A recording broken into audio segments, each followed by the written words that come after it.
this history can't be ignored. They used the mosque of the Prophet as their base camp for their armies. Ottoman soldiers and their troops roaming around at night, drunk, and saying all sorts of abusive and vulgar things. Muslims siding with the colonial powers against the quote-unquote last caliphate of the Muslim world. Maulana Muhammad Ali Johar, he said, after the Holy Prophet ﷺ, I take Gandhi to be equally obeyed, pledging that from now on I have nothing to do with Islam. It's officially been 100 years since the fall of the Ottoman Caliphate. You have so many Muslims calling for Khilafah back. You know, there's this romantic connection with the Ottomans. Were the Ottomans true successors or true Caliphs of the Prophet sallallahu alaihi wasallam? Great. You're absolutely right. There is this romance, almost in all parts of the Muslim world. I mean, and how can we have Khilafah? How can we have Caliphate back? Were the Ottomans true Caliphs? Now, we first of all need to understand that Caliphate, in the Islamic sense of the term, strictly means successorship of the Holy Prophet sallallahu alaihi wasallam. And your question is exactly this. I take it to be this, that were the Ottomans truly the successors of the Holy Prophet sallallahu alaihi wasallam? A quick look, it's 600 years. But let's take a very quick look and see what happens there. Where there are massacres going on, right? Where, the Armenian Christians, very well known, and others as well, which are less known. But then there are massacres going on. There are man-made starvations going on within the empire, even against Muslims when they had to. And then you see the Ottomans go to the extent where even desecration of the holy shrines of Islam. The holy shrines of Islam? The holy shrines of Islam. They go to that extent. They see that just to keep their control and their authority and their caliphate intact.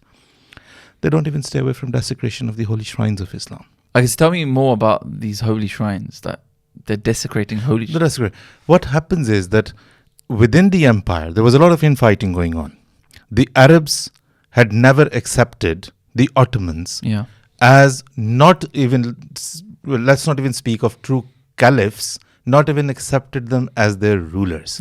So there had always been this sense of revolt against them from the Arabian Peninsula and from what we today call the Middle East, or the Emirates, if you like.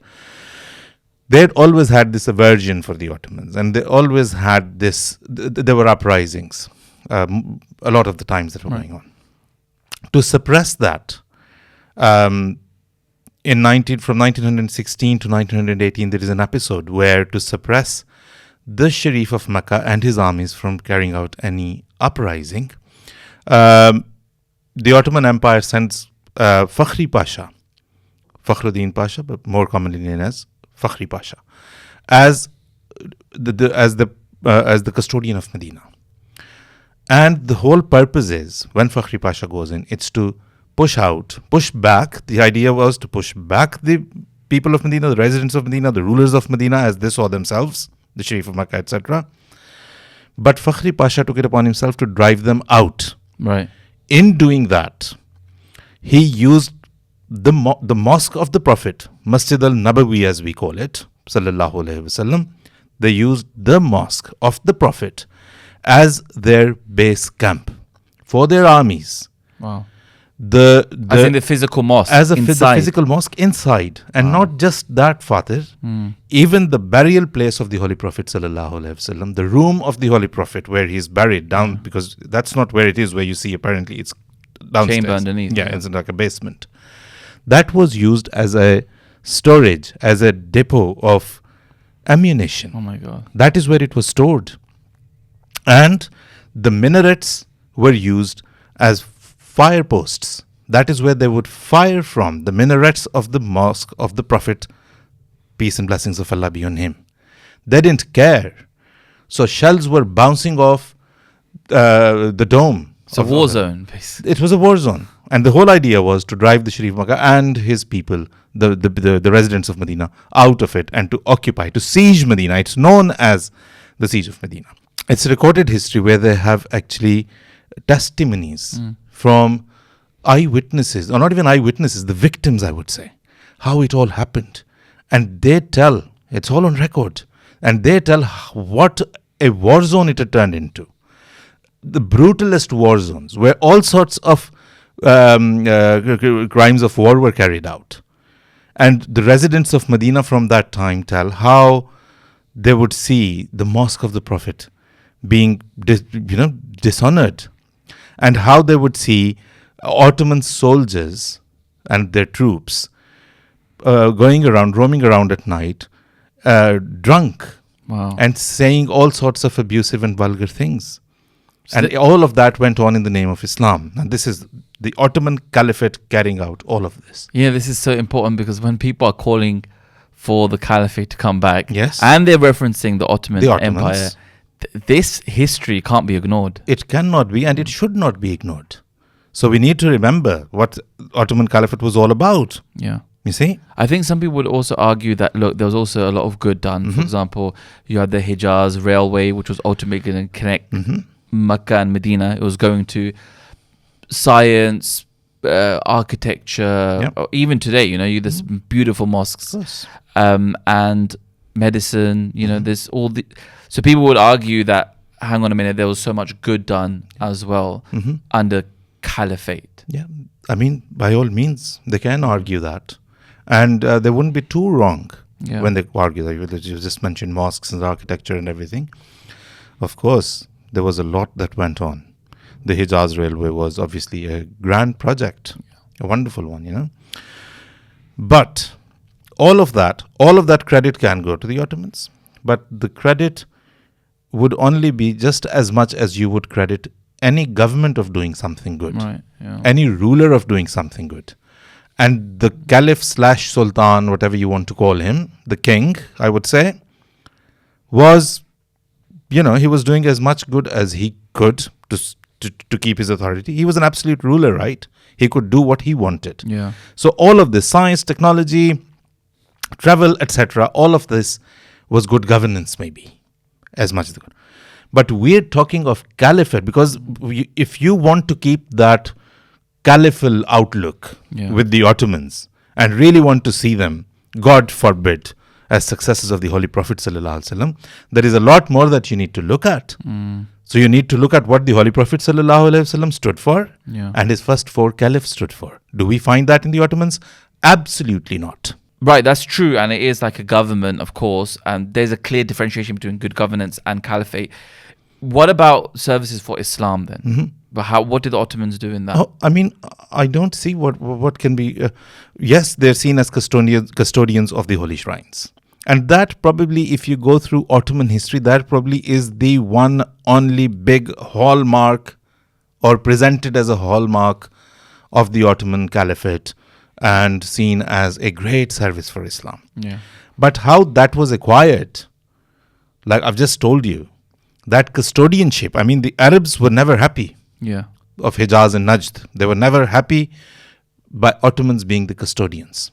And this Fakhri Pasha episode, I mean... Just one thing, Fakhri Pasha, was he... So he was an Ottoman? He was an Ottoman, of course. Turk, oh, right? yeah, of course. A commander. Okay. Oh, yeah, an army man. And he's been sent into the Arab lands in Mecca, Medina, to now basically throw out these Arabs. And to suppress any kind of uprisings and take over Medina. Okay. While that is happening, he takes all relics of the Holy Prophet ﷺ, or which were attributed to the Holy Prophet ﷺ and his family, Ahlul Bayt, and to his caliphs, loots them. Oh, that was a looting. That was a looting, and takes them away to Istanbul, where you still see them.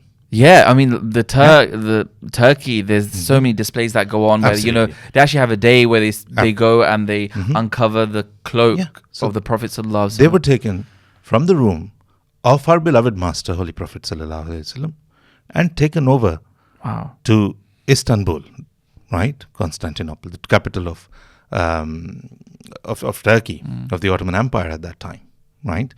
So that is what's been going on. So services for Islam, I mean, I don't understand. I mean, the first service, you see, Abu Bakr as-Siddiq, radiyallahu anhu, the first thing that he had on his mind was to secure the Holy Quran. Yeah. As soon as he became the Khalifa. Hazrat Umar, the same. Hazrat Usman, radiallahu anh, the same. Yeah. All of them. Yeah. The Ottomans, in an age when they had secured a huge empire, they had resources. Yeah. They could not even produce a single translation of the Holy Quran, not even in the Turkish language, in their own mother tongue.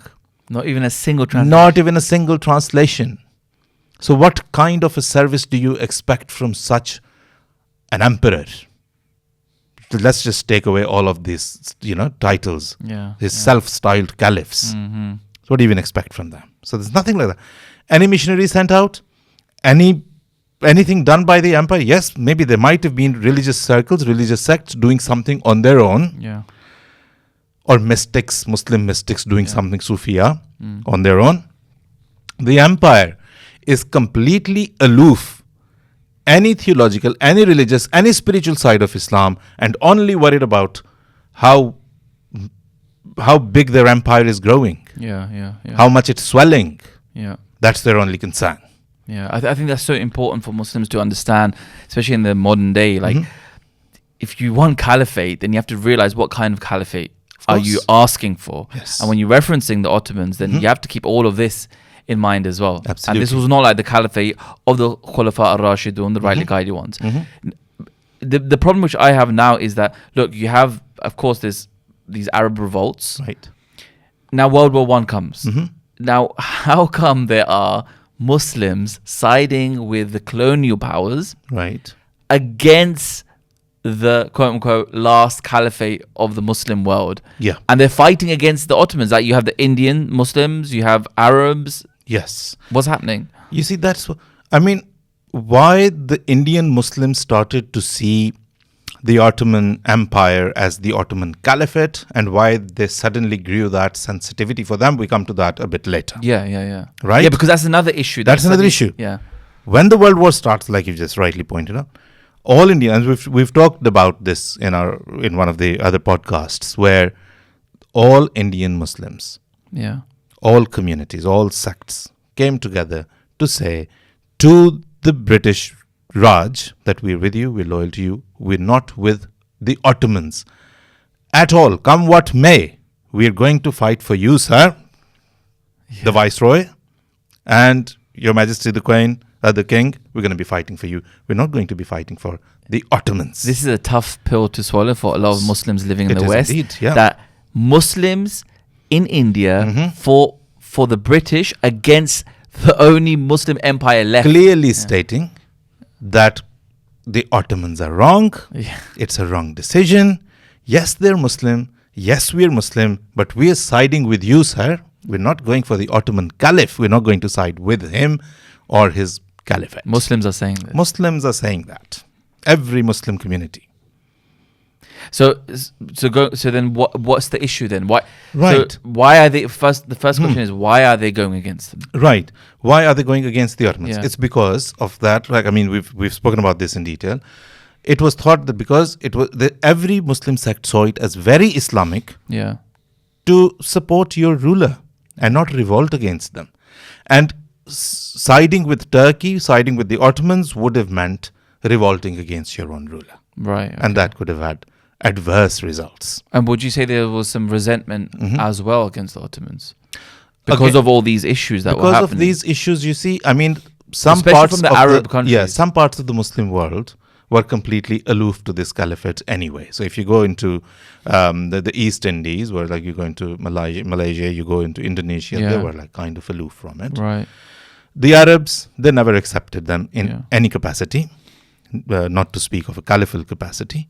So the Indian Muslims had their own interests, and those interests were purely political when they suddenly grew sensitive about the Ottoman Caliphate and it should be saved. That is when...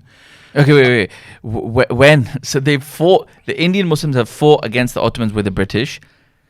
Now the Ottoman Empire is crumbling. Yes. Now they've grown sensitive. Now they're growing sensitive. They want to keep the Ottoman Empire. Because after the First World War, Yeah.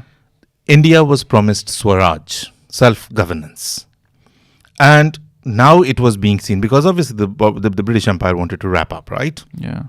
Now the only way that the Indian Muslims saw a way of survival in the situation that might emerge, which was very unclear. How are the British going to leave? What are they going to leave behind?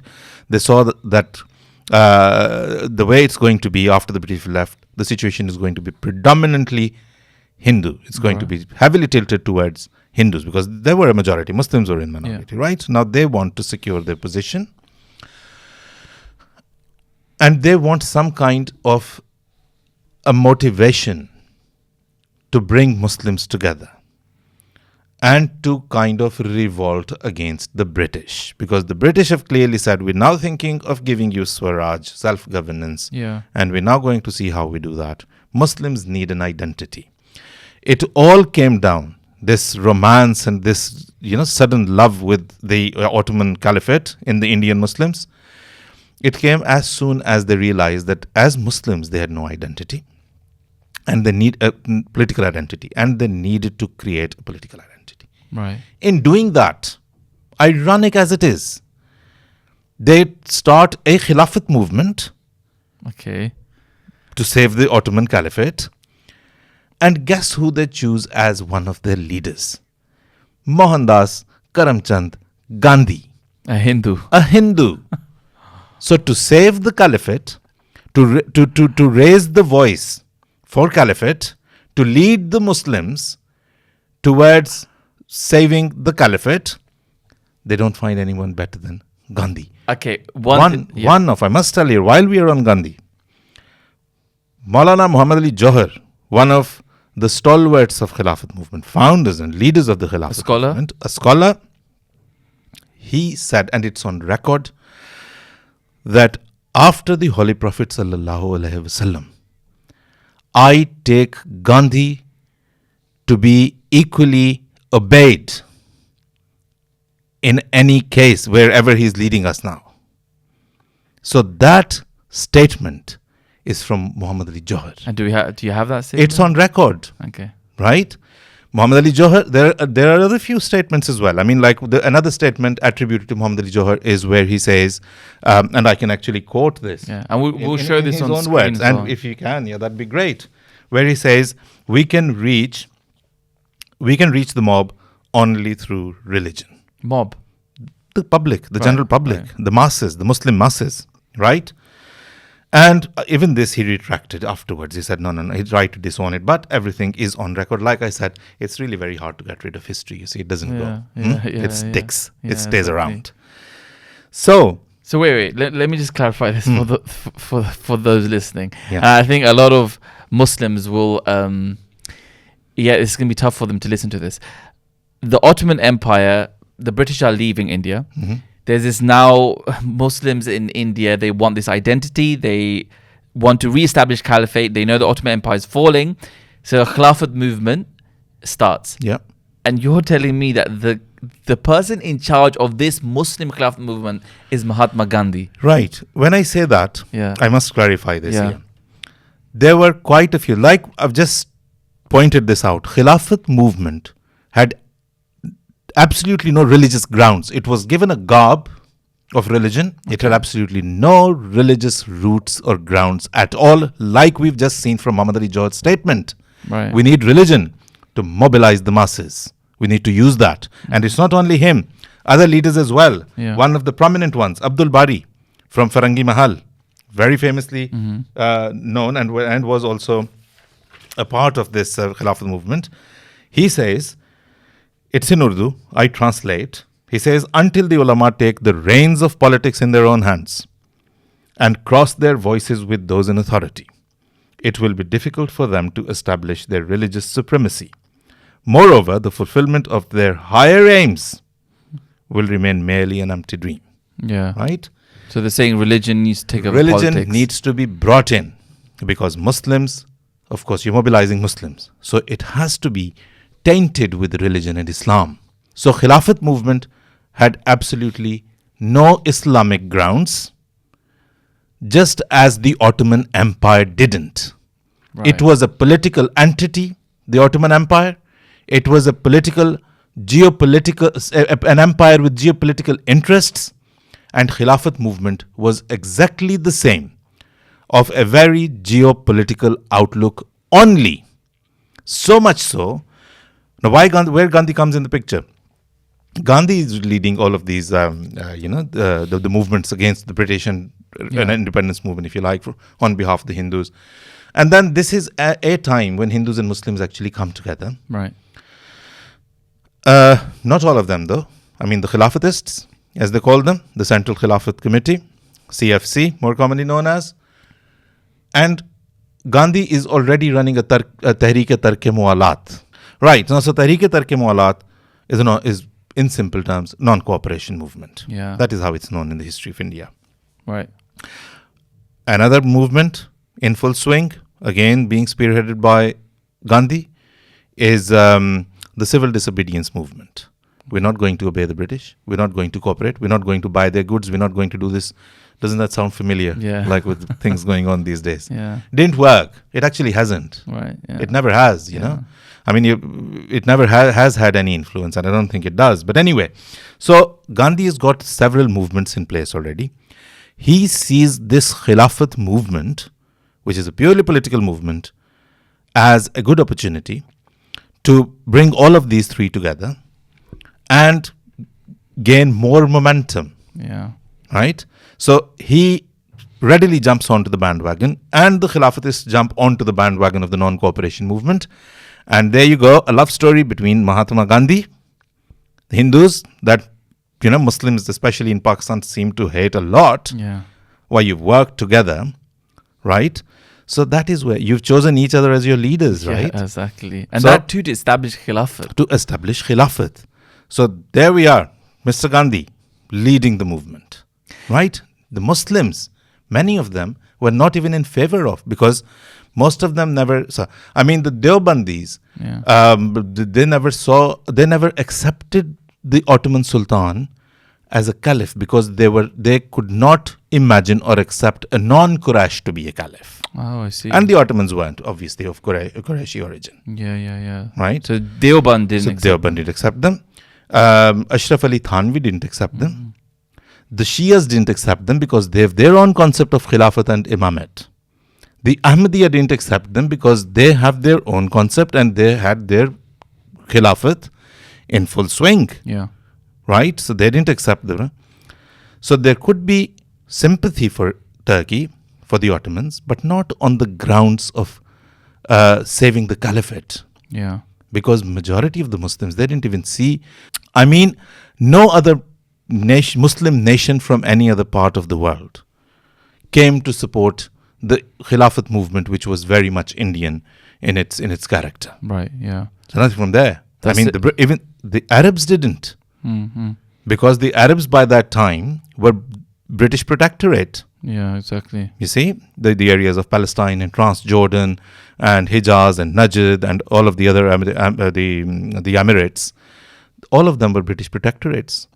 They were given stipends by the British. So history is true and it's bitter. Yeah.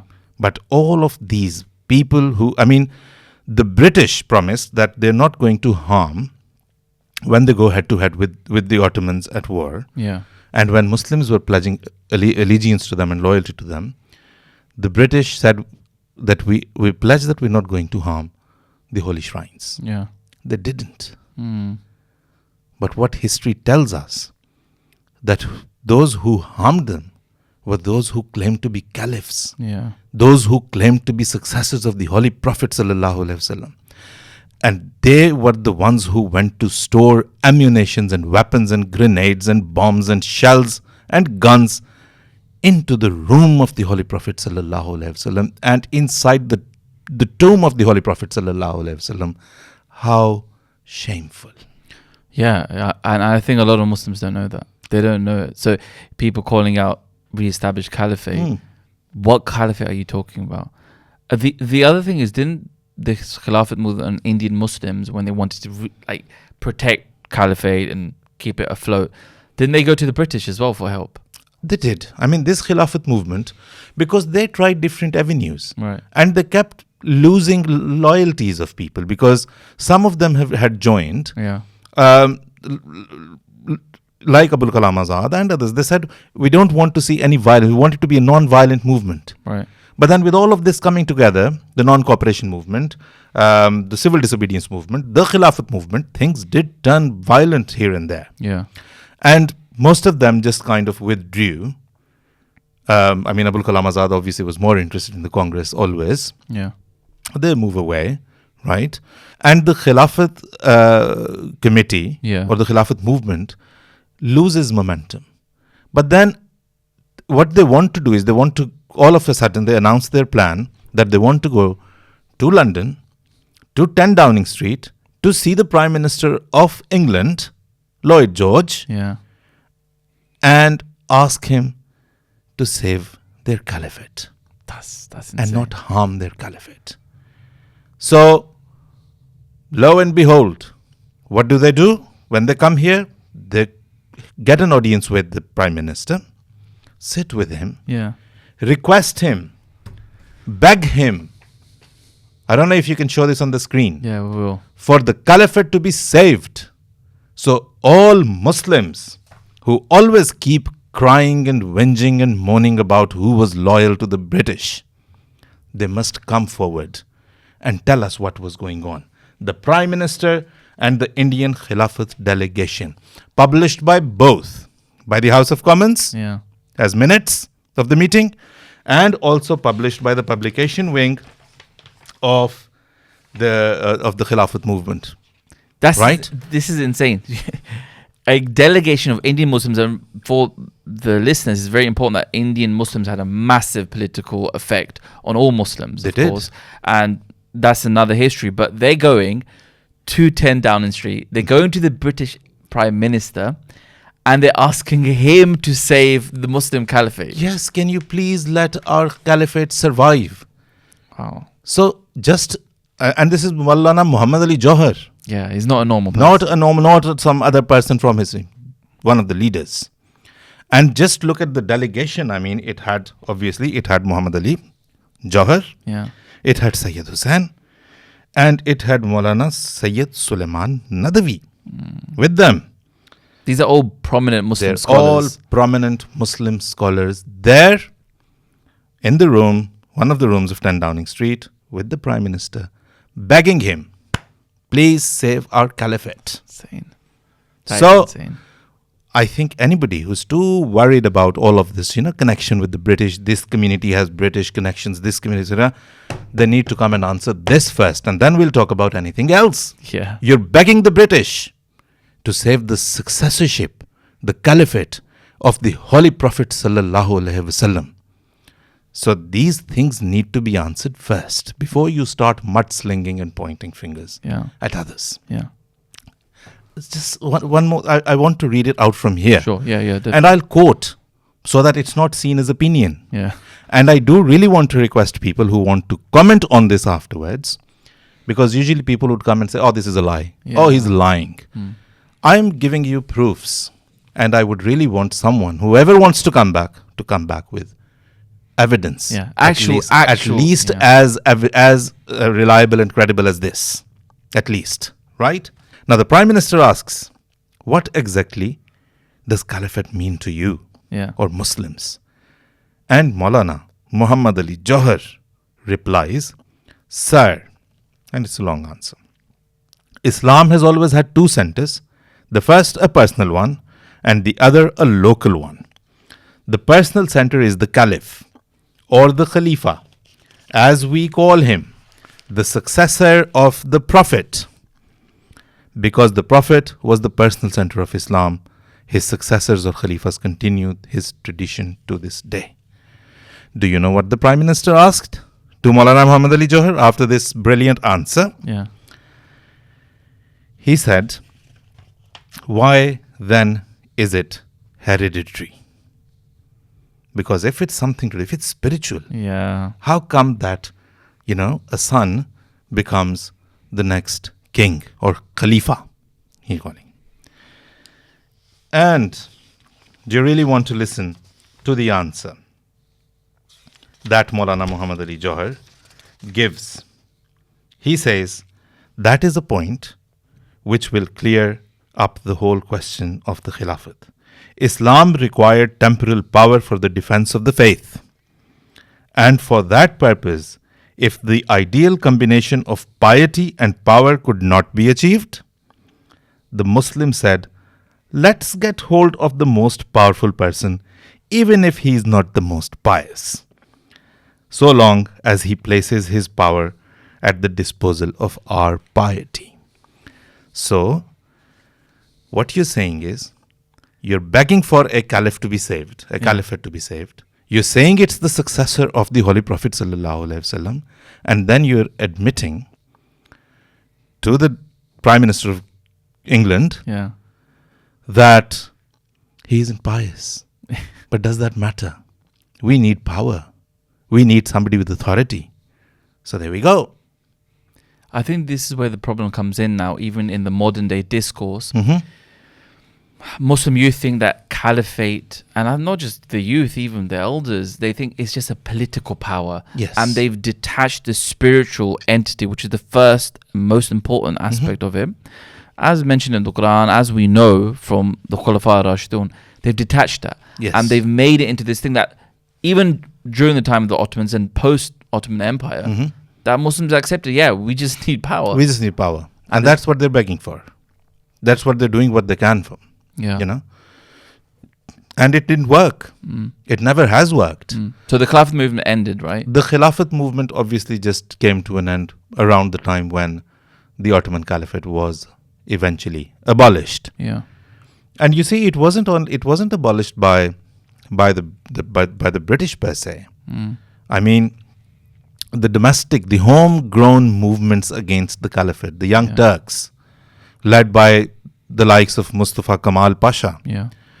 I mean, they showed zero tolerance for the institution of Caliphate. So, in March 1924, the Khalifa, or the so-called successor of the Holy Prophet, is given a ticket of Orient Express and told to head to Paris, live a life of luxury, never to look back again. And so he did. Lived a life of luxury. You want to read about it? Viewers want to read about it? Go and have a look. Wow, what a luxurious life. And that too, a Parisian one. Never returned back. And all of that fell apart, the Ottoman Empire. So it comes to an end, 1924. What's the future now? The future is going to depend on how Muslims understand it. I mean, I was listening to one of these podcasts where, there are quite a few. But then, I mean, like people like Yasir Qadhi and others are talking about it and trying to drive people out of this. They said it will happen when it will happen. Let's not wait for it to happen. Let's just carry on working, right? And let's just carry on serving Islam. Let's ignore this massive element. Let's ignore this massive element just because we're not ready to face it, probably. That's an unsaid thing. So it just all depends on how you understand it, how you define it. So as long as you're going to see it as a political entity, it's never going to happen. It never has. I mean, right from the time of Ali, radiallahu anhu, Khilafat has never been established because it got derailed from its spiritual purpose, spiritual outlook, spiritual goals into a political power only. The moment, Yazid was appointed, there you go, it all got derailed. Right?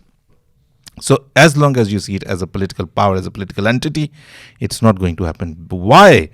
Because the Holy Quran categorically, when it mentions Khilafat and the establishment of Khilafat, it attaches it to Ya ayyuhallazina amanu, those who believe, wa amilu salihat, and do good deeds.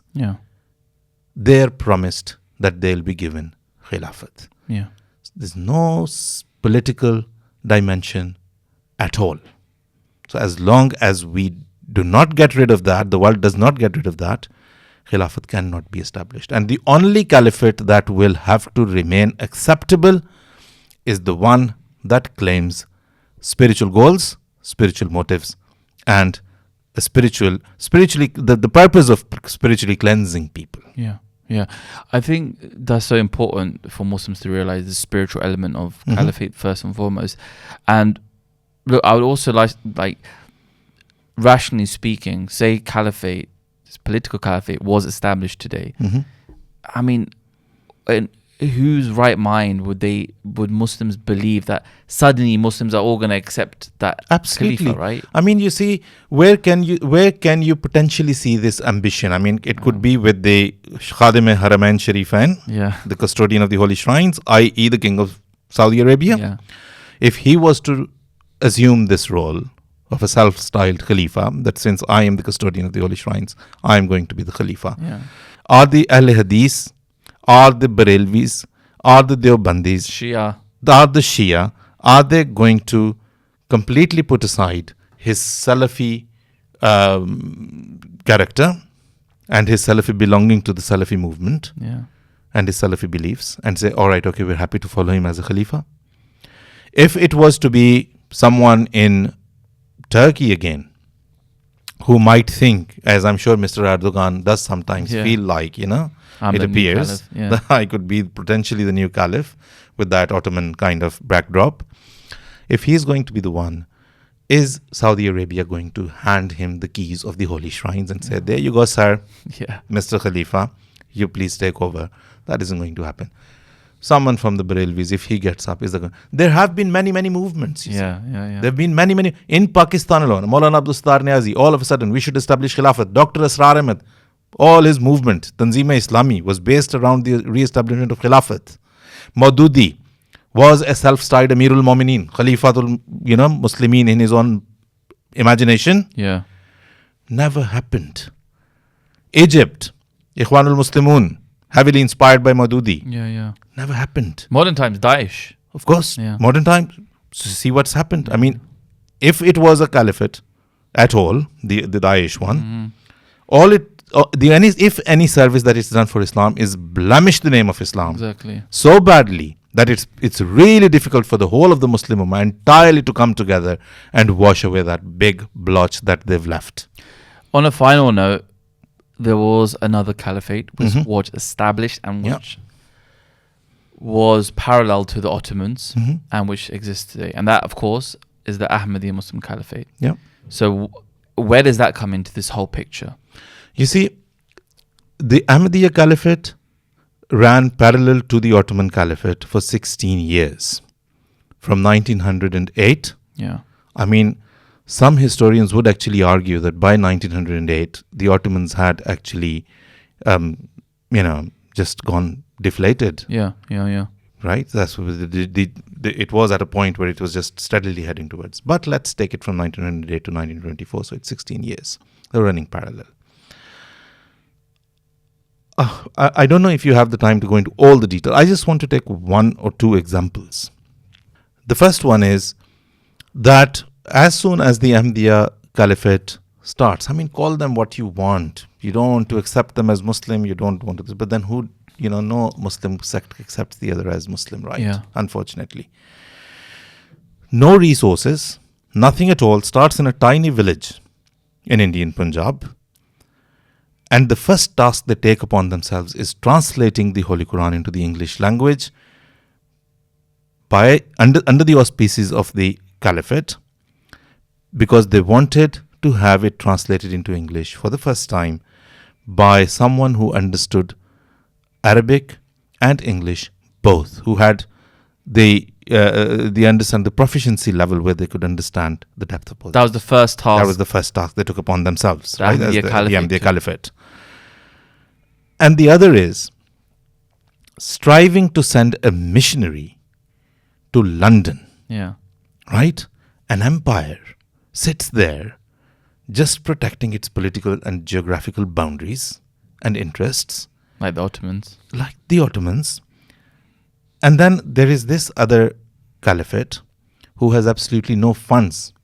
I'll very quickly tell you the story of how they sent the first, because I find it faith inspiring. Yeah, and just for the listeners, missionaries here, we believe, it's someone who's going to preach the message of Islam. The message of Islam, of course. So the Ahmadiyya Caliph is seated with 4 or 5 people around him. Right. And he says, we really want to send a missionary to London, the heart of the empire, so that he can preach Islam.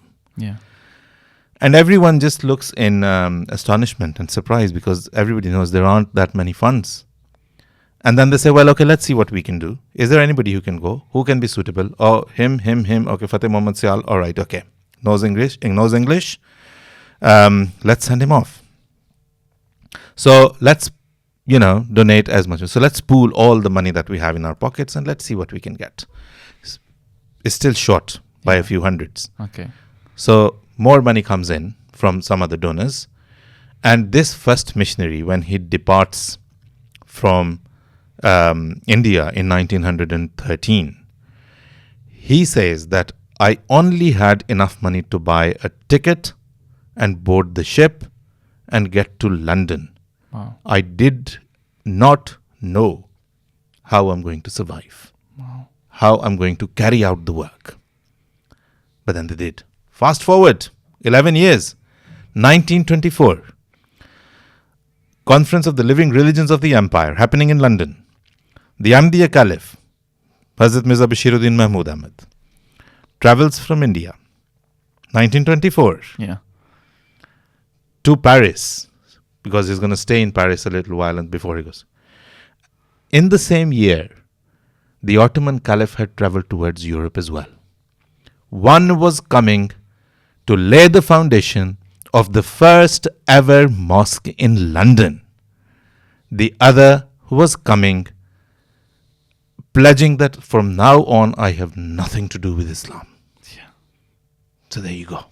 That's the chapter which we're going to explore, the Ahmadiyya Caliphate and what it did for the Muslim world. We definitely should. And I think this is a lot of food for thought for Muslims to think about when they're talking about the re-emergence of Caliphate and we need the Ottomans back, and because what are you actually asking for? Yeah, absolutely.